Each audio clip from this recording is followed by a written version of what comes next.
Здравствуйте, ребята! Сегодня мы с вами продолжаем тему политические репрессии 1920-1930-х годов. Сегодня на уроке вы узнаете об общественно-политическом развитии Казахстана в 20-30-е годы 20 века, о массовой репрессии и ее последствиях в Казахстане. ГУЛАГ – Главное управление исправительно-трудовых лагерей, подразделение НКВД СССР, МВД СССР, Министерство юстиции СССР, осуществлявшее руководство местами заключения и содержания в 1930-1960-х годах. Самые заядлые сторонники сталинской власти предпочитают умалчивать об этой теме, так как они понимают, какая необоснованная жестокость и произвол происходили за этими колючими проволоками. Это были времена, когда к тебе домой приходили люди из органов, без суда и следствия брали и бросали за колючую проволоку, в адские условия, только за подозрения в связи с контрреволюционерами или за малейшие сомнения в партии. Такие гулаги были разбросаны по всему СССР, примерно 14 штук, в том числе и на нашей земле. Гениальные и умные люди с нестандартным, смелым и гибким мышлением были неугодны советской власти, и их использовали как бесплатную рабочую силу. Тех, кто хоть капельку сомневался в сталинской власти, считались врагами народа. Их сразу же сажали в тюрьмы, и, кстати, не только их. В придачу в тюрьмы заключали и их семьи, также используя их в лагерях в качестве бесплатной рабочей силы. В эти трудовые лагеря обычно заключали тех, кто умеет думать, у кого было нестандартное мышление, кто в своих книгах и газетах, фильмах и сюжетах, в песнях и в стихах писали о малейшей холодной мнении о власти СССР. Людей, которые предлагали разные инициативы любых активных граждан. Актеров, сценаристов, певцов, художников, ученых и писателей. Или просто заметно умных людей. Обычно к ним домой приходили люди из центральной организации под названием НКВД и забирали не только их, а также их жен. Если самих людей забирали по подозрению или обвинению в контрреволюционерстве, то их жен обвиняли в своевременном недонесении в органы советской власти и заключали до особого распоряжения. И так арестовывали сотни тысяч людей. Заключенные обычно сами не понимали, за что их арестовали, и не понимали, каким образом они вдруг стали изменниками Родины. Также брали в заключение людей с иностранными фамилиями, обвиняя их в шпионаже, то есть просто за фамилию. Если самих в кавычках контрреволюционеров отправляли в разные трудовые лагеря по всему СССР, то их жен отправляли в отдельный трудовой лагерь – Акмолинский лагерь жен изменников Родины. Отсюда и название – Алжир. Сюда привозили жен врагов народа из Москвы, Сталинграда, из Минска, Киева, со всего СССР. Их здесь били, выбивали признания, насиловали, всячески издевались и унижали. Кормили просроченными продуктами, объедками. Заключенные практически всегда травились тухлой едой. Пользовались их силой, принуждая работать на плантациях в лютый мороз и знойную жару. Тех, кто начинали сопротивляться, демонстративно расстреливали. Все это было без суда и следствия. У надзирателей был полный карт-бланш на все, что угодно. Здешние заключенные часто рожали от надзирателей. А вот единственным ярким и подающим надежды явлением были местные акмолинские казахи, которые постоянно приходили на плантацию и, издеваясь над узницами, закидывали их камнями. За что?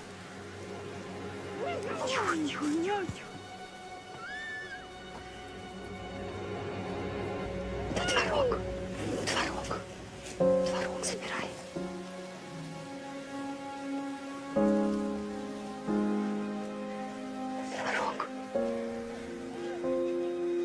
Понимая, что советская власть творит произвол, местные казахи, рискуя своей свободой и жизнью, жалея женщин, каждый день делали курт из творога, проходили несколько километров с аулов до лагеря, наблюдали за забором и закидывали узниц куртом.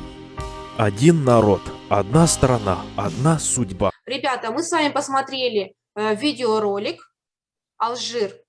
А теперь давайте поделимся своими мыслями. Что такое Алжир? Кто ответит? Алжир – это Акмолинский лагерь жен изменников Родины. Так, хорошо, молодец. Ребята, мы с вами получили необходимую информацию.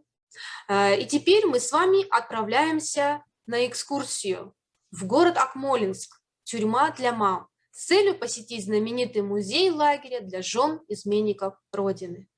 у нас с вами будет маршрутный лист, где вы будете сами себя оценивать. У нас будет 4 задания, 4 критерия, и каждому будут заданию дескрипторы. Каждый имеет свои баллы. В общем 10 баллов. В конце урока мы с вами подведем итог. Кто сколько баллов набрал. Понятно, ребята? Хорошо. Сейчас Да. маршрутный лист я отправлю вам на WhatsApp, чтобы вы могли себя оценивать. Хорошо. Хорошо. Наше первое задание. По каким характерным признакам вы отличите музей Алжира от остальных зданий города и сможете узнать это уникальное сооружение? Руслан?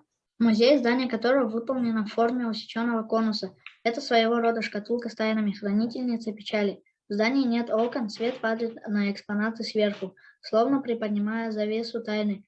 Вход в музей идет через тоннель, на стенах которого картина, отражающая сложный период жизни казахского народа в годы массовых политических репрессий.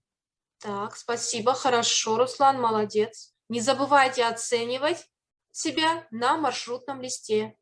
Основная цель исправительно-трудовых лагерей – разработка природных богатств за счет труда людей, лишенных свободы. Задание. Узнайте, что означают термины ГУЛАГ, Алжир, Степлаг, Карлаг. Дайте расшифровку терминам и объясните их значение. ГУЛАГ – Главное управление исправительно-трудовых лагерей, трудовых поселений и мест заключения подразделения НКВД МВД СССР, важнейший орган системы политических репрессий СССР. Карлаг – Карагандийский исправительно-трудовой лагерь, один из крупнейших исправительно-трудовых лагерей ГУЛАГа, расположен на территории Карагандийской области Казахстана. Ребята, справились с заданием. Не забывайте оценивать себя на маршрутном листе. Для фотовыставки, которая называется «Историческая галерея Алжир», вам необходимо подобрать портреты жен представителей казахской интеллигенции, подвергшейся сталинской репрессии, и подготовить рассказ для экскурсии по фотовыставке. На это вам отводится 5 минут. Думаю, вы все готовы. Предоставляем слово Михризе. Приглашаю вас на выставку «Историческая галерея Алжир». Здесь в разные годы содержалось более 18 тысяч женщин. Женщин, чья вина заключалась лишь в том, что они были просто женами арестованных, расстрелянных врагов народа.